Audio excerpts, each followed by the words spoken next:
Mangli case మరుగున పడిందా? Micro finance స్కామ్లో మంగ్లీ లేదా? మంగ్లీకి సంబంధించినటువంటి విషయంలో మంగ్లీ తమ్ముడు అరెస్ట్ ఎందుకు అవ్వట్లేదు? మిగిలినటువంటి ఇద్దరు అక్యూజ్డ్ని అరెస్ట్ చేస్తారా చేయరా? మనతో పాటుగా అడ్వకేట్ సుబ్బారావు ఉన్నారు. ఇంకేదో కొత్త ఆధారాలు కూడా తెచ్చానని తనైతే చెప్తా ఉన్నాడు. అడిగి తెలుసుకుందాం.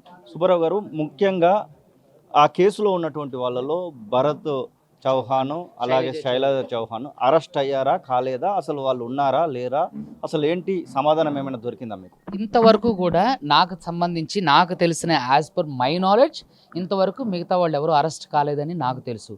ఇక్కడ ఎవరైతే ఇప్పుడు మీరు వాళ్ళని పక్కకు పెట్టండి, మెయిన్ కల్ప్రిట్స్ అయినటువంటి వ్యక్తులు బ్యాంక్ ట్రాన్సాక్షన్ జరిగిందని ఈఓడబ్ల్యూ చెప్పడం జరిగింది.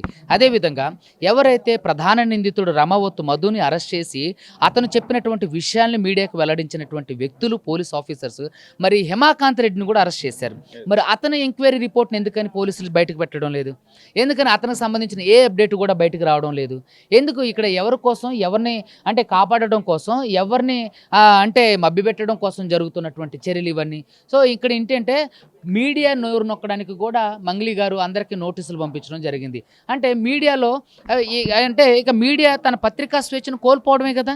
ఇక్కడ మీడియా నుంచి వచ్చా, నేను మీడియా మనిషిని, నేను మీ మనిషిని మాట్లాడినటువంటి వ్యక్తి మరి మీడియాకి నోటీసులు పంపించడం అంటే అది ఎంత అంటే ఎలాంటి చర్యగా మీరు అభివర్ణిస్తారో అది మీ విజ్ఞతకే వదిలేస్తున్నాం. ఇక్కడ ఎవరైతే ప్రధాన నిందితుడు రమవత్తు మధు ఉండో తనతో పాటుగా బాధితులందరూ ఏకపక్షంగా మంగ్లీ గారు ఉన్నారు, వాళ్ళ తమ్ముడు ఉన్నారు అని చెప్పేసి అని అన్నారు. ఈఓడబ్ల్యూ కూడా వాళ్ళ ట్రాన్సాక్షన్స్ గురించి మాట్లాడాం. మీరు నేను కూడా ఆడు పంపించినటువంటి క్యాన్సిలేషన్ ఆఫ్ ఆ సేల్ డాక్యుమెంట్లు కూడా మనం చూసాం. డేట్ 30వ తారీఖు ఏప్రిల్ 2026 ఉంటే దాంట్లోనేమో సబ్ రిజిస్ట్రేషన్ ఆఫీసులోనేమో 5వ తారీఖు డిసెంబర్ 2025 ఉంటుంది. మరి ఇవన్నీ ఎవరు చేస్తున్నారు, ఎలా జరుగుతున్నాయి? ఇవన్నీ జరుగుతున్నప్పటికీ కూడా పోలీస్ వ్యవస్థ ఏం చేస్తున్నారు? ఎందుకని వాళ్ళని అరెస్ట్ చేయట్లేదు? ఈరోజు 2000 బ్యాంక్ ట్రాన్సాక్షన్ జరిగిందని మా క్లయింట్ ఇక్కడే కూర్చొని ఉండు. 2000 అతను వచ్చిండు, 2000 బ్యాంక్ అంటే ఫ్రాడ్ ట్రాన్సాక్షన్ ఎవరో ఇతని అకౌంట్లో వేశారట, ఇతని అకౌంట్ ఫ్రీజ్ చేశారు. మరి ఎందుకని వీళ్ళ అకౌంట్లో ఇన్ని లక్షలు ఎంతో డబ్బులు పడినప్పుడు ఎందుకు మరి వీళ్ళని ఎందుకు అరెస్ట్ చేయలేదు? ఎందుకు వీళ్ళ అకౌంట్లు ఫ్రీజ్ చేయలేదు? ఎందుకు వీళ్ళు జనాల్ని మోసం చేసి చాలా అంటే చాలా చక్కగా వాళ్ళ పనులు చేసుకుంటూ చక్కగా ఇన్స్టాలో రీల్స్ పెడుతూ చక్కగా వాళ్ళు నేను సింగింగ్ చేస్తూ వీడేమో అక్కడికి వెళ్తూ వాళ్ళేమో ఎక్కడికి వెళ్తూ రకరకాలు చేస్తున్నారు. ఎందుకని ఇంత కుంభకోణంలో ఇంతమంది ఏకపక్షంగా మంగ్లీ గారి పేరు ప్రస్తావిస్తున్నప్పుడు మంగ్లీ గారు ఎందుకని ఇందులో అరెస్ట్ కావడం లేదు? First point. రెండవది, మంగ్లీ గారికి సంబంధించి ట్రాన్సాక్షన్స్, వాళ్ళ తమ్ముడు శివాకి సంబంధించిన ట్రాన్సాక్షన్స్ లిస్టు ఎప్పుడైతే మీడియాలో వచ్చిందో అప్పటి నుంచి మంగ్లీ గారు ఎందుకు మీడియాకి దూరంగా ఉన్నారు? నేను కాదు, నాకు తెలీదు, నాకు సంబంధం లేదు, ఆడెవడో ఈడెవడో ఎల్లిగాడు పుల్లిగాడు మల్లిగాడు అని మాట్లాడినటువంటి మంగ్లీ గారు మరి ఎందుకని తర్వాత తన మీద వచ్చినటువంటి అపవాదులు కానివ్వండి, లేకపోతే ఇంకోటి ఆవిడ ఏదైతే చెప్తున్నారో దుష్ప్రచారం కానివ్వండి, మరి వాటిని ఖండించాలి కదా నైతిక బాధ్యతగా. ఎందుకని ఇలాంటివన్నీ చేయట్లేదు? సో కాబట్టి మీడియా ద్వారా నేను ప్రజలు కోరుకునేది ఒకటే, ఇందులో కావాలని జరుగుతున్నటువంటి కుట్ర ఇది అందరూ కూడా మీరు గమనించండి.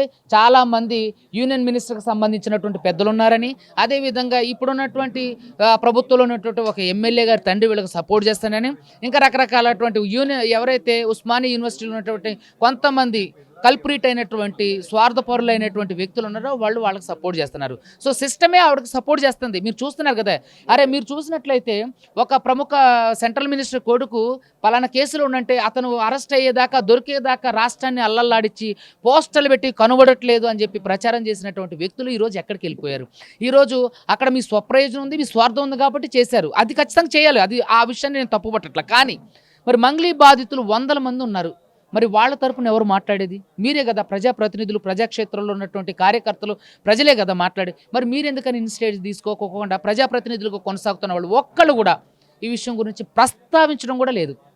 దీన్ని బట్టి మీకు అర్థమవుతుంది బాధితులకి ఇక్కడ ఎవరి ద్వారా కూడా న్యాయం జరగట్లా. ఆవిడ వ్యవస్థలో ఉన్నటువంటి అనేక మంది వ్యక్తుల్ని ఇన్ఫ్లుయెన్స్ చేస్తుంది. మీరు ఇంకా ఏదో ఆధారాలు బయట పెడతామన్నారు, ఆ ఆధారాలు ఏంటి? ఇప్పుడు ఏమైనా కొత్త ఆధారాలు ఏమైనా తీసుకొచ్చారా ఏంటి? అసలు ఏమంటుందంటే నా మీద ఎవరో కంప్లైంట్ చేయలేదు, నా మీద ఎక్కడ ఎఫ్ఐఆర్ కాలేదు అని చెప్పేసి అని మాట్లాడుతున్నారు. ఆవిడ మీద ఇది ఎప్పుడు డేటో మీకు ఒకసారి చూపిస్తాను నేను, దీని క్లారిటీగా ఒకసారి చూడండి. దీంట్లో ఉన్నటువంటి డేటు చాలా ఇతను అరెస్ట్ అవ్వడానికంటే ముందు డేటు 3వ తారీఖు 3వ నెల 2026. ఈ కేసు బయటకు వచ్చింది ఎప్పుడు? ఏమండి ఈ కేసు ఎప్పుడు బయటకు వచ్చింది 3వ తారీఖు 22, 23 తారీఖులో వచ్చింది. కేసు బయటకు రావడానికంటే ముందు పెట్టారు. మరి అలాంటప్పుడు ఆవిడ మీద ఎక్కడ ఎఫ్ఐఆర్ కూడా కాలేదు. మేము ఇక్కడ ఎవరైతే పాల్ తాండా, వద్దిపట్ల తాండి వీళ్ళందరూ నా దగ్గరికి వచ్చినప్పుడు మీరు ఏదైతే నల్గొండ సిఎస్ఎస్కి ఉందో అక్కడికి వెళ్ళండి అంటే అక్కడ ఆల్రెడీ ఇది సిబిసిఐడిలోను ఇంకా రకరకాల ఏదో ఈఓడబ్ల్యూలో జరుగుతుంది, ఇక్కడ మేము తీసుకెళ్ళి అక్కడికి వెళ్ళి చేయండి అన్నారట. చాలా మంది పోలీస్ స్టేషన్కి వెళ్ళి కంప్లైంట్ ఇస్తుంటే పోలీస్ స్టేషన్లో కనీసం ఎంట్రీ పెట్టడం కాదు కదా, కనీసం వాళ్ళకి సమాధానం కూడా చెప్పట్లేదట. అంటే ఒక సాధారణమైనటువంటి వ్యక్తులు ఇందులో వాళ్ళ కాపాడుతున్నటువంటి హస్తం ఎవరిది, వాళ్ళని ముందుకు తీసుకెళ్తున్నటువంటి హస్తం ఎవరిది? 100 మంది బాధితుల డబ్బులు ఎక్కడికి పోయినాయి? ఇంతవరకు ఎందుకని రికవరీ చూపించలేదు? బ్రహ్మవత్తు మధును అరెస్ట్ చేసినటువంటి పోలీసులు తనకు సంబంధించినటువంటి ఏ అప్డేట్ కూడా ఎందుకు ఇవ్వడం లేదు? మరి అతని అకౌంట్లో ఫ్రీజ్ చేసిన డబ్బులు కానివ్వండి, ఎక్కడి నుంచి ఆ డబ్బులు వచ్చినాయి, ఇతను ఎవరికి పంపించిండు, అన్నీ తెలిసినాయి కదా. మరి ఎస్పెషలీ మంగ్లీ గారి తమ్ముడు మంగ్లీ గారి అకౌంట్కి పంపినప్పుడు ఎందుకని మరి వాళ్ళని అరెస్ట్ చేయలేదు? సో ఇవన్నీ కూడా ఆమె ప్రభుత్వం అంటే యూనియన్ మినిస్టర్కి సంబంధించినటువంటి సపోర్ట్తో ఇదంతా జరుగుతుందని మీకు చెప్పకనే అర్థమవుతున్నటువంటి అంశం. సో కాబట్టి అడ్వకేట్ సుబ్బు ఇక్కడ కల్ప్రిట్ అయ్యిండు, అడ్వకేట్ సుబ్బు ఇక్కడ డబ్బులు తీసుకుని లొంగిపోయిండని సమాజం ప్రజలందరూ అడుగుతున్నారు. కాబట్టి ఈరోజు కొత్త ఆధారాలతో అదేవిధంగా కొత్త విషయాలతో వాళ్ళ మీద కేసు వేసే విషయాల గురించి ప్రజలకు చెప్పాలి. నా నైతిక బాధ్యతగా, సామాజిక బాధ్యతగా ఇందులో అడ్వకేట్ సుబ్బు ఎక్కడా కూడా మీకు ఏమైనా ఆఫర్లు వచ్చాయా? మీకు ఏమైనా బెదిరింపులు ఆఫర్లు ఈ మధ్య కాలంలో ఏమైనా వచ్చాయా? ఏంటి అసలు? ఈ మధ్య కాలంలో ఏం రాలేదండి, అప్పటి నుంచి వచ్చినాయి. తర్వాత ఈ మధ్యలో ఒక వ్యక్తి మీకు ఏదైనా కావాలంటే చెప్పండి నేను మాట్లాడి చెప్తా అని చెప్పినటువంటి వ్యక్తి ఉన్నారు. అతని పేరు కూడా నేను త్వరలో రివీల్ చేస్తా. ఇప్పుడు అది అప్రస్తుతం. సినిమాకి సంబంధించిన ఆయన కమ్ పొలిటీషియన్. సో కాబట్టి ఆయన సంబంధించిన విషయాలను కూడా నేను త్వరలో మీడియాకి చెప్తాను. ఫైనల్గా ఏం చెప్పదలుచుకున్నారు? ఈ కేసులో న్యాయం జరుగుతుందా మీ క్లయింట్స్కి అంటే ఏం చెప్తారు? నేను ఖచ్చితంగా సీఎం గారు అపాయింట్మెంట్ కోసం స్టిల్ ఇప్పటికీ కూడా మీ మీడియా వేదికగా చెప్తున్నా, ఇప్పటికీ కూడా నేను స్టిల్ మన సీఎం గారు అపాయింట్మెంట్ కోసం చూస్తున్నాను. ఎవరు అపాయింట్మెంట్ చేసలేదు. డిప్యూటీ గారి కోసం అయితే నేను మధ్య కూడా వెళ్ళిన, వాళ్ళ పర్సనల్ పిఏ, వాళ్ళ సెక్రటరీ, వాళ్ళు ఇంకొక పిఏలా దాదాపుగా 7-4 ఉంటే వాళ్ళందరినీ కాంటాక్ట్ అయ్యాయి. ఆయన కలవడానికి మధ్య కూడా వెళ్ళారు, కానీ ఎవరు కూడా నాకు అపాయింట్మెంట్ ఇస్తలేదు. అడ్వకేట్ సుబ్బు అంటే అపాయింట్మెంట్ ఇస్తలేరు. సో కాబట్టి నేను కోరుకునేది ఏంటంటే మీడియా ద్వారా ఒక అపాయింట్మెంట్ ఇప్పించండి, నా రిప్రజెంటేషన్ ఏంటో వినండి, ప్రజల గోడుని వినండి. అయ్యా 100 కోట్ల స్కాములు జరిగింది, దయచేసి ప్రజాప్రతినిధులు అందరూ కూడా కళ్ళు తెరవండి. సో ఇక్కడ బాధితులకు న్యాయం జరగండి. మిమ్మల్ని ఓట్లేసి గెలిపించినటువంటి వ్యక్తులు ప్రమాదంలో ఉన్నారు, వాళ్ళు మరణించే పరిస్థితిలో ఉన్నారు, ఆర్థిక ఇబ్బందులు కొట్టుమిట్టాడుతున్నారు. ఒక పెద్ద అంటే ఇక్కడ ఏంటంటే ఒక పెద్ద ప్రమాదం జరగబోతుంది. వాళ్ళందరికీ కూడా మీరు ఆశాజనకంగా ఉండి వాళ్ళ భవిష్యత్తుని దిశానిర్దేశం చేయండి, వాళ్ళని పట్టించుకోండి అని నా బాధ. ఖచ్చితంగా మేము ఈ 7వ తారీఖు నుంచి కోర్టు ఓపెనింగ్ అవుతుంది.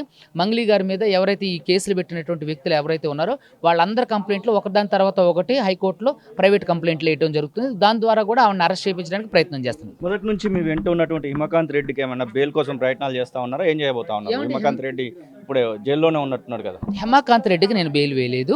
హేమాకాంత్ రెడ్డి ఎప్పుడైతే తన పేరు రావడంతో నాకు టచ్లో నుంచి వెళ్ళిపోయాడు. మీరు చూస్తే కూడా బెయిల్లో నా పేరు ఉండదు, నేను లేను. సో తర్వాత హేమాకాంత్ రెడ్డి బెయిల్ తెచ్చుకున్న తర్వాత మేబీ నన్ను కలవచ్చు, తర్వాత విషయాన్ని నేను మీకు వెల్లడిస్తాను. ప్రస్తుతానికి ఇప్పుడు ఆ మిగిలినటువంటి ఎవరైతే శైలజ, భరత్ వాళ్ళిద్దరికి సంబంధించి అరెస్ట్ ఎందుకు చూపించట్లేదని మీరు భావిస్తూ ఉన్నారు? వాళ్ళకి సంబంధించి పైసలు లెక్క పెట్టినటువంటి వీడియోలు వచ్చాయి, అన్నీ వచ్చాయి కదా, దానిలో A3, A4గా కూడా వాళ్ళు ఉన్నారు కదా. మరి దేవరకొండలో ఉన్నటువంటి కేసుల్లో కూడా వాళ్ళు ఉన్నారు కదా. సో కాబట్టి నేను ఏమంటానంటే ఈ విషయాలన్నింటినీ కూడా నేను ఇంతవరకు నా దృష్టిలో అయితే ఏది పడనివ్వలేదు, మీడియా దృష్టికి కూడా ఏమీ రానివ్వట్లేదు. సో ఇదంతా ఎందుకు చాప కింద నీరులాగా చేసుకుంటూ వెళ్తున్నారు. సో బండి సంజయ్ కుమారుడి పోక్సో కేసు ఎక్స్క్లూజివ్గా చేసినటువంటి వ్యక్తులు ఎందుకని పేదల పట్ల ఇట్లాంటి వైఖరి చూపిస్తున్నారనేది పోలీసు వారి విజ్ఞతకి నేను వదిలేస్తున్నా. ఈరోజు ఎక్కడో ఉన్నటువంటి లండన్లో ఉన్న వాళ్ళకి లుక్అవుట్ నోటీసులు ఇచ్చినటువంటి సిపి సజ్జనర్ గారు మరి ఎందుకని బాధితుల్ని పరామర్శించలేదు, ఎందుకని ఆవిడని అరెస్ట్ చేయలేదు? నేను మీడియా వేదికగా అడుగుతున్నా. బాధితులు ఎవరు న్యాయం చేస్తారు, ఎవరు పట్టించుకుంటారు, ఎవరు వీళ్ళకి అండ? సో కాబట్టి సిపి సజ్జనర్ గారు కూడా దీని మీద స్పందించాలి. ఖచ్చితంగా ఆయన నైతిక బాధ్యతగా కూడా తనకు రిప్రజెంటేషన్ ఇచ్చింది కదా మా మీద, సో దాని మీద కూడా ఆయన స్పందించాలి. పోలీసుల పట్ల ఏమైనా హైకోర్టుకో లేకపోతే కోర్టుకు సంబంధించి ఏమైనా నోటీసులు పంపించబోతా ఉన్నారా ఈ కేసు పర్టికులర్ కేసు విషయంలో? ఇంకా ఈ విషయాన్ని కొంచెం అంటే చెప్పుకోకుండా ఉండడమే మంచిది. సో ఆ చర్యలు కూడా జరుగుతున్నాయి. అది అతి త్వరలోనే కేసు అయ్యి ఎఫ్ఐఆర్ అయిన తర్వాత మీకు తెలియజేస్తా. గట్టి ఆఫర్ వస్తే ఏమన్నా లొంగిపోతారా? ఎందుకంటే కొంతమంది లొంగిపోయినట్టుగా, కొంతమంది ఏదో డబ్బులకు ఆశపడి నోర్లు మూసినట్టుగా వార్తలు వస్తూ ఉన్నాయి. నీకు ఒకవేళ వస్తే మీరు ఖచ్చితంగా నోరు మూస్తారా అంటే ఏం చెప్తారు? ఈరోజు వస్తుంది కాబట్టి వద్దనుకున్నా కాబట్టే ఈ ప్రెస్ మీట్లో మీతో మాట్లాడుతున్నానండి. లేదంటే మిగతా వాళ్ళు మిగతా వాళ్ళు ఆల్రెడీ దీంట్లో నుంచి వెళ్ళిపోయారు. అడ్వకేట్ సుబ్బు మాత్రమే ఈరోజు కట్టుబట్టలతో ఉన్న చెప్పులతో ఇక్కడ కూర్చొని మీతో మాట్లాడుతుండు. ఎంత పెద్ద ఆఫరే చేశారండి. ఇంక అంతకంటే పెద్ద లైఫ్ సెటిల్మెంట్ ఆఫర్ అనే కదా మీకు చెప్పింది. అంతకంటే పెద్ద ఆఫర్ ఇంకేముంటో చెప్పండి. అయినా సరే నేను లొంగలేదు కదా. సో ప్రజలకు నైతిక బాధ్యతగా తెలియజేయడం కోసం నేను ఈ విషయం చెప్తున్నా. ప్రజలందరూ నమ్మకండి. అడ్వకేట్ సుబ్బు ఎటువంటి అంటే ప్రలోభాలకి గురి కాలేదు. ఈ కేసులో ఎక్కడ కూడా నాకు లంచాలు రావడం జరగలేదు.